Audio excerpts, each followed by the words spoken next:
The late astronomer and author Carl Sagan once said, "One of the greatest gifts adults can give their offspring and their society is to read to children." But what should children read? Reading has undoubtedly helped individuals connect and speak about important community issues. Still, the words written and distributed in libraries have long held biases against specific individuals in society. Black, Hispanic, Indigenous, and LGBTQ+ communities have had to fight to have their words and experiences placed in public libraries. And in today's modern libraries, we can see the effects of their struggle. Yet some still ask, what should children read? Today, this question has crashed into the American political agenda as parents quarrel over what books their children should have access to in schools and in public libraries. And some have tried to have books removed that have views they don't agree with. We've seen the effects in Florida, where math textbooks were removed for alleged critical race theory usage. This is a mistake. Books that showcase different experiences allow for unique viewpoints to be expressed and shared in a safe medium.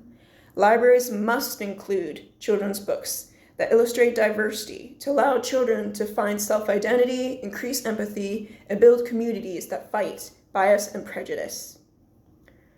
I would like to first quote highly respected multicultural scholar Rudine Sims Bishop on why diversity in books matters so much to our children. Literature transforms human experience and reflects it back to us. And in that reflection, we can see our own lives and experiences as part of the larger human experience. The mirror that books provide to us and our children allow us to learn and understand ourselves, our feelings, and our communities. Multicultural books allow children to question perspectives and assumptions, allowing a safe space to do so that might not be available in their home life. The safe space that books create is significant because not featuring books that offer differing views offer more harm than good. Bishop notes that when children cannot find themselves reflected in the books they read, or when the images they see are distorted, negative, or laughable, they learn a powerful lesson about how they are devalued in society that they are a part of. Not something anyone would want for their child. Some parents argue that their children are too young or immature to learn about different communities, and I would like to ease their fears so they can understand why our children should learn from multicultural books. Bishop states that children from dominant social groups have always found their mirrors in books, but they too have suffered from a lack of availability about others. If they see only reflections of themselves, they will grow up with an exaggerated sense of their importance and value in the world. We want our children to become responsible adults, and children who read multicultural books have an incredible resource that allow them to do that. Diverse literature permits insight and understanding to their and other people's experiences and allows views that can create an opportunity to modify their own views and gain individuality. It permits the growth of communication skills with people who look different from them and allows awareness to challenge the moral and ethical implication of their and other people's decisions. Those critical thinking skills help children develop less prejudice against their peers and avoid indoctrination because of their ability to think independently.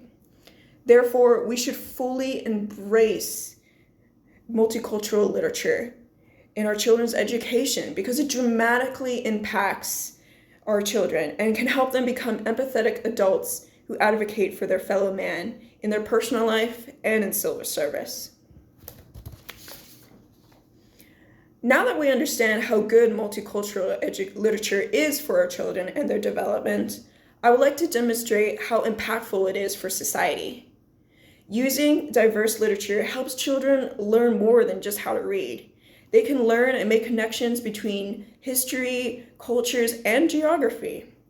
For example, by reading Under the Sun by Sharon Robinson, participants in a summer reading hosted by Judith Harrington for the University of Wisconsin, participants learned about a real-life family in Tanzania. Children could comprehend and point out differences and similarities between the family and themselves, leading one participant to exclaim, "We're all kids." This truly demonstrates how even young children can understand that even people who look different from us experience the same joys, heartaches, and still recognize the unique culture that those individuals have. An article in the International Literacy Association noted that a study conducted on 30 years of literacy, readers who engage in critical literacy do any of the following when analyzing texts. They disrupt a familiar situation or understanding, gaining perspective by understanding the text or situation differently, examine multiple viewpoints, encouraging them to think about the text from other characters' perspectives, or even those who are not represented in the text. Also, they can focus on socio-political issues, examining power struggles and relationships between and among individuals, and take action to promote social justice. Reading multicultural literature does not mean that children must agree or endorse the views expressed in those books, but it does allow children to have meaningful exchange of communication between each other about what the book means.